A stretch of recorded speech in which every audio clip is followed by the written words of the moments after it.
এখন আপনাদেরকে আমরা দেখাবো যে একটা মোটরের আসলে কি কি থাকে এবং কি কারণে নষ্ট হয় সেই জিনিসগুলো আপনাদেরকে দেখানোর চেষ্টা করব। এটা একটা সিলিন্ডার, এখানে মোটরটা এই পিনটা হচ্ছে এটার মধ্যে লাগানো থাকে, এই সিলিন্ডারের মধ্যে ঘাট আছে, এই ঘাটের মধ্যে লাগানো থাকে। এখান থেকে হচ্ছে এটা প্রেসার ক্রিয়েট করে এখান থেকে এই পাইপের মাধ্যমে ডিসচার্জ করা হয়। বিশেষ করে মাওয়া রোডটাতে প্রচুর অ্যাক্সিডেন্ট ঘটতেছে, বিশেষ করে বাইকাররা বেশি অ্যাক্সিডেন্টটা করতেছে। আসসালামু আলাইকুম, আমি নিয়ন, স্পিড অটো কেয়ারের পক্ষ থেকে আপনাদের সকলকে স্বাগত। আমরা আজকে আলোচনা করব আমাদের হাইব্রিড গাড়ির যে ব্রেক বুস্টারের মোটরটা আছে সেই মোটরটার হচ্ছে কমন একটা প্রবলেম আছে যে নষ্ট হয়ে যাচ্ছে কিংবা ব্রেক বুস্টারগুলো নষ্ট হয়ে যাচ্ছে। তো আমাদের যে নিশান এক্সটেল গাড়িগুলো আছে সেটার বেশিরভাগ মোটরটা নষ্ট হয়ে যায় আর এই বেশ মডেলটা নষ্ট হয়ে যায়, সিলিন্ডারটা কিন্তু কমপ্লিট নষ্ট হয় না। আর টয়োটা গাড়ির যে আছে, টয়োটা গাড়ির হচ্ছে কমপ্লিট সেটটা নষ্ট হয়ে যাচ্ছে, যেটা ব্রেক বুস্টার মাস্টার সিলিন্ডার বলে এবং মোটর সহকারে। কিন্তু কিছু কিছু গাড়ির হচ্ছে শুধু মোটরটা নষ্ট হয়ে যাচ্ছে। আর হুন্ডা ভেজেল গাড়িতে তো এই প্রবলেমটা নাই, ব্রেকের প্রবলেম খুবই কম। আর হাইব্রিড গাড়ির বিশেষ করে হচ্ছে ব্রেকের মোটরটা নষ্ট হওয়ার কিছু কারণ আছে, সেই কারণগুলো আজকে আমরা তুলে ধরার চেষ্টা করব আপনাদেরকে সরাসরি দেখার মাধ্যমে। এখন আপনাদেরকে আমরা দেখাবো যে একটা মোটরের আসলে কি কি থাকে এবং কি কারণে নষ্ট হয় সেই জিনিসগুলো আপনাদেরকে দেখানোর চেষ্টা করব। তো আপনারা দেখতে পাচ্ছেন আমাদের কাছে যে একটা মোটরের কভার আছে, এখানে রোটারটা আছে, আর এটা হচ্ছে রোটার সহকারে ফিটিং করা আছে। তো আপনাদের এই বিষয়গুলো একটু জেনে রাখা দরকার, সেক্ষেত্রে আপনারা বাইকাররা বেশি অ্যাক্সিডেন্টটা করতেছে। সমস্যা হইলে আপনারা নিজেরাই বুঝতে পারবেন এবং হচ্ছে আপনাদের কেউ ঠকাইতে পারবে না।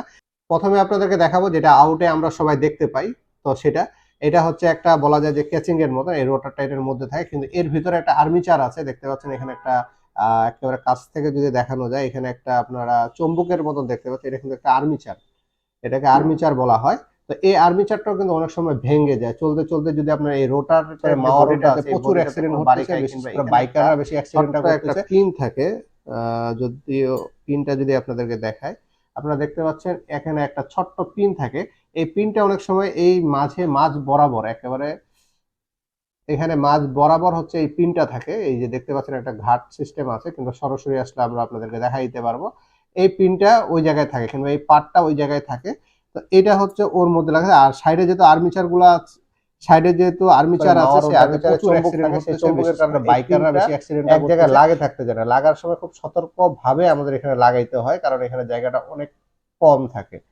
তো অনেক সময় এই পিনটা হচ্ছে এখান থেকে ছুটে হচ্ছে বাইরে চলে আসে। যখন বাইরে চলে আসে তখন এইটার বডির সাথে যখন ঘষা খায় এখানে, তখন অনেক সময় আর্মিচারের হচ্ছে এই চুম্বকটা কিংবা আর্মিচারটা ভেঙে যায়। তখনও কিন্তু একটা প্রবলেম হয়ে যায়, কিংবা হচ্ছে জাম করে ফেলে। এটা হচ্ছে যায় এই বডির সাথে, এখানে যদি গ্যাপটা ওইভাবে থাকে না, লাগার পরে এটা হচ্ছে একেবারে জাম হয়ে যায়। তখন হচ্ছে মোটরটা আর ঘুরতে পারে না। অনেক সময় আমরা রিপেয়ার করার সময় এটা লাগাইতে যাই, অনেক সময় এরকম ব্যতিক্রম হয়ে যায়, দেখা যায় যে আমরা আপনাদের গাড়ির টেস্টে বাইর হয়েছি, ওই মুহূর্তে হচ্ছে আর গাড়ির মোটরটা চলতেছে না, তখন আমাদের আবার খুলে আবার ফিটিং করতে হয়। আবার অনেক সময় এটা নিচ থেকেও হচ্ছে ছুটে চলে আসে, আবার এটা অনেক সময় ভেঙে যায়। এরকম অনেকগুলা ইস্যু আছে। দেখেন অনেকক্ষণ সময় লাগলো এটা লাগাইতে, কারণ এটা একটা ঠিক মাঝ বরাবর বসাইতে হয়, কারণ এখানে যে বিয়ারিংটা আছে এই বিয়ারিংটার ওটা একটা পজিশনে ধরে থাকে। তো এই হইলো আপনার হচ্ছে এই কভার কিংবা আর্মিচারের হচ্ছে বিষয়টা। আর এটা তো আপনারা জানেন, বাকিটা তো দেখছেন। আর এরপরে হচ্ছে আপনার আসতে হবে হচ্ছে এই যে রোটারটা আছে, এই রোটারটাও ক্ষয় হয়, আবার হচ্ছে এই কার্বন গুলাও ক্ষয় হয়। তো কার্বন যদি আপনাদের কাছ থেকে দেখায়, যে এখানে দেখতে পাচ্ছেন এই যে ছোট করে কালো দেখা যাচ্ছে, এটা কিন্তু একটা কার্বন। দেখতে পাচ্ছেন এখানে কার্বন আছে, এই কার্বনটা কিন্তু এই যে রোটারটার এই মাথাটা আছে, এই মাথার মধ্যে হচ্ছে ঘষা খায়। এই মাথার মধ্যে যখন ঘষা খায়, ঘষা খাইতে খাইতে মাওয়া রোডটাতে প্রচুর অ্যাক্সিডেন্ট ঘটতেছে, বিশেষ করে বাইকাররা বেশি গাড়ির হচ্ছে যে মোটরের যে পারফরমেন্সটা আছে সেই পারফরমেন্সটা দেখায়। আর যদি আমরা দেখাই, এ যখন ঘুরে তখন হচ্ছে এখানে আরেকটা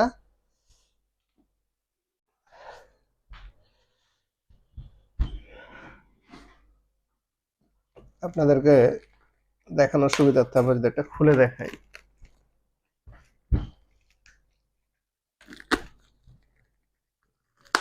করে মাওয়া রোডটাতে প্রচুর অ্যাক্সিডেন্ট ঘটতেছে, আপনাদেরকে আমরা যদি বেশি অ্যাক্সিডেন্টটা করতেছে। তো খুললাম এটা, এটা হচ্ছে দেখতে পাচ্ছেন এই কভারের মতন, এই কভারটা এইটা লাগানো আছে এখানে। আর এটা হলো একটা সিলিন্ডার বলা যায়, এটা একটা সিলিন্ডার। এখানে মোটরটা এই পিনটা হচ্ছে এটার মধ্যে লাগানো থাকে, এই সিলিন্ডারের মধ্যে ঘাট আছে, এই ঘাটের মধ্যে লাগানো থাকে। এখান থেকে হচ্ছে এটা প্রেসার ক্রিয়েট করে এখান থেকে এই পাইপের মাধ্যমে ডিসচার্জ করা হয়। এই পাইপের মাধ্যমে তখন আমাদের হচ্ছে যে ব্রেক বুস্টারের যে সিলিন্ডারটা আছে সেখানে প্রেসারটা যায়। আর আমাদের যে নন হাইব্রিড গাড়িগুলো ছিল সেই নন হাইব্রিড গাড়িগুলোর কিন্তু হচ্ছে ইঞ্জিনের প্রেসার থেকে এই শক্তিটা নিত। তো নিশ্চয়ই আপনারা বুঝতে পারতেছেন যে আমি আপনাদেরকে যেটা ধারণা দিতে যাচ্ছি এখানে হচ্ছে এই থাকে। আর আমরা যদি এখন কার্বন একটু আপনাদেরকে দেখাই,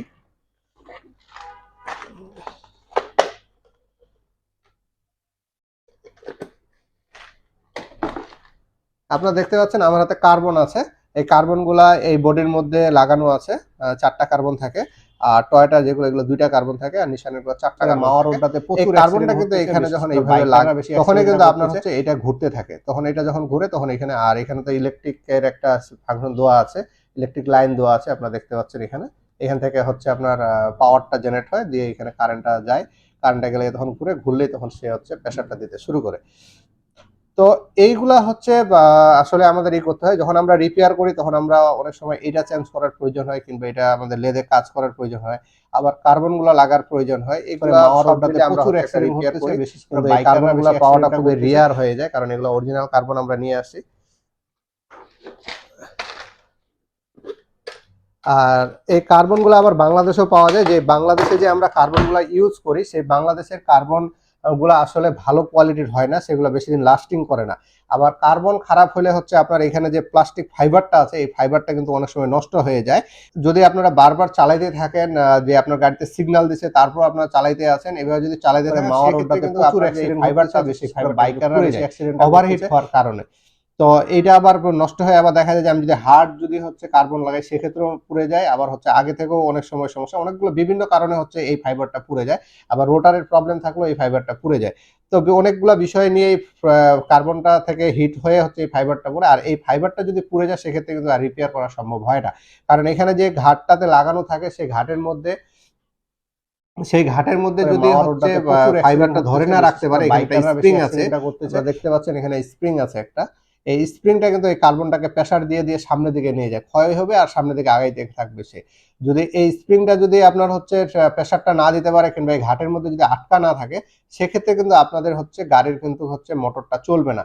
সে আর মোটরটা না চললে অটোমেটিক ব্রেকটা হার্ড হয়ে যাবে, একেবারে পেডেল চাপতে পারবেন না, একে পুরো শক্ত হয়ে যাবে। যদি রানিং অবস্থায় এরকম প্রবলেম দেখতে পান যে শক্ত হয়ে গেছে, সেক্ষেত্রে শক্তি দিয়ে প্রেসার দিতে হবে আপনাকে। প্রচুর অ্যাক্সিডেন্ট ঘটতেছে। আর যদি আপনারা দেখেন যে মোটর চলতে আছে, ব্রেকটা সফট হয়ে গেছে, সেক্ষেত্রে আপনার বুঝে নিতে হবে যে আপনার গাড়ির হচ্ছে অন্য জায়গায় ব্রেক বুস্টার কিংবা সিলিন্ডারে লিকেজ আছে। আবার ব্রেক অয়েলটা যদি কমে যায়, সেই ব্রেক অয়েলটা কমে গেলেও কিন্তু আপনার এই প্রবলেমটা দেখা দেয়। তো আপনারা এই বিষয়গুলো একটু মাথায় রাখবেন। যদি আপনার গাড়িতে কখনো কোড আসে কিংবা হচ্ছে সিগন্যাল দিচ্ছে আবার চলে যাচ্ছে, সেই সময় আপনারা দেরি না করে, যে যখন চলে যাচ্ছে যে আমার গাড়ি ভালো হয়ে গেছে আর টেকনিশিয়ানদের কাছে কিংবা ওয়ার্কশপে যাওয়ার দরকার নেই, সেই জিনিসটা আপনারা করবেন না। আপনাদের হাইব্রিড গাড়িগুলোতে প্রচুর অ্যাক্সিডেন্ট, যে কোনো প্রবলেম হলে সাথে সাথে আপনাদেরকে একটা ওয়ার্কশপে নিয়ে যেতে হবে। যাদের কাছে স্ক্যানার আছে, আগে স্ক্যানিং করতে হবে। স্ক্যানিং করার পরে কি রিপোর্টটা আসে এর উপরে ভিত্তি করে আপনার কাজগুলো সমাধান করে নিতে হবে। হাইব্রিড গাড়ির ছোটখাটো বিষয়ে অবহেলা করা যায় না, কারণ ছোট বিষয়গুলো হচ্ছে বড় হয়ে যাচ্ছে অল্প সময়ের মধ্যে। কারণ আপনার যদি অক্সিলারি ব্যাটারিটা নিয়ে অনেক সময় আমরা হচ্ছে চিন্তা ভাবনা করি যে যে কোনো সময় চেঞ্জ করলেই হবে, কিন্তু অক্সিলারি ব্যাটারির কারণেও কিন্তু এই মোটরটা নষ্ট হয়ে যায়। কারণ হচ্ছে আমাদের গাড়ি যে প্রচুর অ্যাক্সিডেন্ট, ব্রেক বুস্টারের মোটরটা বাইকাররা বেশি অ্যাক্সিডেন্টটা করতেছে অক্সিলারি ব্যাটারি থেকে। এই অক্সিলারি ব্যাটারি যদি নষ্ট হয়ে যায়, তখন কিন্তু এই মোটরটা যে আছে, বিশেষ করে এই মোটরটা কিন্তু নষ্ট হওয়ার সম্ভাবনা বেশি আছে। হাইব্রিড ব্যাটারি যদি নষ্ট হয়, গাড়ির যে ব্রেক বুস্টারটা আছে সেই ব্রেক বুস্টারটা নষ্ট হয়ে যাওয়ার সম্ভাবনা আছে। তো এই বিষয়গুলা একটু নজরে রাখবেন। আর কখনো যদি আপনাদের কাজ করার প্রয়োজন হয়, কিংবা আমাদের কাছে যদি কাজ করতে আপনারা কমফোর্ট ফিল করেন, আমাদের কাছেও আসতে পারেন, কিংবা আপনাদের যে জায়গাগুলোতে পছন্দ সেই জায়গাগুলোতেও যেতে পারেন। সেটা নিয়ে সমস্যা নেই। আপনাদের গাড়িগুলোকে আপনারা ভালো রাখবেন এবং সাবধানে গাড়ি চালাবেন। মাওয়া রোডটাতে প্রচুর অ্যাক্সিডেন্ট হচ্ছে, যেহেতু আমাদের বাইকাররা বেশি অ্যাক্সিডেন্ট করতেছে। আবার পদ্মা সেতু, এই সব মিলে আমাদের হচ্ছে রাস্তাঘাটগুলা অনেক সুন্দর হচ্ছে। আবার এশিয়ান হাইওয়ে হচ্ছে, হয়ে গেছে অনেক। তো আমরা হচ্ছে গাড়ি যে চালাচ্ছি, অবশ্যই আমাদের যে যাতায়াত কিংবা যানবাহন চালাচ্ছি, আমরা নিজেরা ড্রাইভ করি কিংবা ড্রাইভারদের ড্রাইভ করি, আমরা যখন বাইরে যাব কিংবা হচ্ছে এরকম ফাঁকা রাস্তার মধ্যে চালাবো, ফাঁকা দেখে আমরা জোরে গাড়ি চালাবো না। গাড়িকে আমরা যতটা আমরা হচ্ছে কন্ট্রোলের মধ্যে রাখা যায় ওই হিসাবে আমরা গাড়ি চালাবো। ফাঁকা রাস্তাতে হচ্ছে জোরে গাড়ি চালা ঠিক না, কিংবা হচ্ছে ফাঁকা রাস্তাতে মাওয়া রোডটাতে প্রচুর গাড়ি চালা ঠিক না। বাইকগুলা মাথায় রেখে আপনারা হচ্ছে গাড়িগুলা চালাবেন। আর যিনারা ড্রাইভার ভাই দিয়ে চালাচ্ছেন গাড়ি, অনেক সময় আপনাদের বাচ্চা কাচ্চারা গাড়িতে থাকতেছে, অনেক সময় ড্রাইভারকে বলছে বেশি জোরে চালাইতে, কিংবা আপনি এটা এনজয় করতেছেন, জোরে চালানোর রাস্তা ভালো পাইছেন, কিন্তু এই জিনিসটা করবেন না, কারণ একটু ভুলের জন্য কিন্তু বড় ধরনের একটা বিপদ চলে আসবে। তো এই বিষয়গুলো মাথায় রাখবেন। আর আমরা ইদানিং দেখতে পাচ্ছি ইউটিউব, ফেসবুক যে জায়গায় আমরা হচ্ছে সোশ্যাল মিডিয়াগুলো দেখতে পাচ্ছি যে বিশেষ করে মাওয়া রোডটাতে প্রচুর অ্যাক্সিডেন্ট ঘটতেছে, বিশেষ করে বাইকাররা মাওয়া রোডটাতে প্রচুর অ্যাক্সিডেন্ট ঘটতেছে। যিনাদের সন্তানরা বাইকাররা মাওয়া রোডে যেতে চাচ্ছে বাইক নিয়ে কিংবা যাচ্ছে, এনারা প্রচুর পরিমাণে রেসিং করতেছে। তো আপনারা একটু বাচ্চাদেরকে খেয়াল রাখবেন এবং আপনাদের সন্তানগুলো যেন সুস্থভাবে গাড়ি চালাইতে পারে এবং সুস্থ থাকে। আর হসপিটালে গেলেই তো একটা বিশাল অঙ্ক আমাদের দাঁড় হয়ে যাচ্ছে। তো এই সব মিলে কিংবা হচ্ছে অনেকে মারাই যাচ্ছে, স্পট ডেথ হয়ে যাচ্ছে, এই সব মিলে আপনারা হচ্ছে রাস্তাঘাটে হচ্ছে সন্তানদেরকে বাইক নিয়ে পাঠাবেন। আর যিনাদের হচ্ছে সন্তানরা নিজেরা ড্রাইভ করে ওনাদেরকে বলে দিবেন ওভার স্পিডে গাড়ি চালার করে মাওয়া রোডটাতে প্রচুর অ্যাক্সিডেন্ট হয়, বিশেষ করে বাইকারে গেলে আরো আশেপাশের 2-4 জন লোক দেখে আরো হচ্ছে বোঝা যায় যে সে গাড়ি চালাতে পারতেছে, কিংবা আপনার আশপাশের লোকজন দেখাতে আপনি যেটা শো অফ করতে চাচ্ছেন সে শো অফটা আরো বেশি করে দেখতে পারবে যে আপনি একটা ভালো গাড়ি চালাচ্ছেন কিংবা আপনি সুন্দরভাবে গাড়ি চালাচ্ছেন। এই সব মিলে আপনারা গাড়িগুলো চালাবেন আর এরকম প্রবলেম পাইলে আপনারা অবহেলা করবেন না, দ্রুত হচ্ছে গাড়িগুলো সমাধান করে নেবেন। আশা করি আমাদের এই ছোট্ট ইনফরমেশনটি ভালো লাগবে। যদি ইনফরমেশনটি ভালো লাগে থাকে অবশ্যই আমাদের চ্যানেলকে সাবস্ক্রাইব করে রাখবেন এবং সাথে থাকা বেল বাটন চাপতে ভুলবেন না। আর যিনারা ফেসবুক পেজের মাধ্যমে অবশ্যই পেজটিকে লাইক দেবেন, আমাদের সঙ্গে থাকবেন। ধন্যবাদ, সকলে ভালো থাকবেন।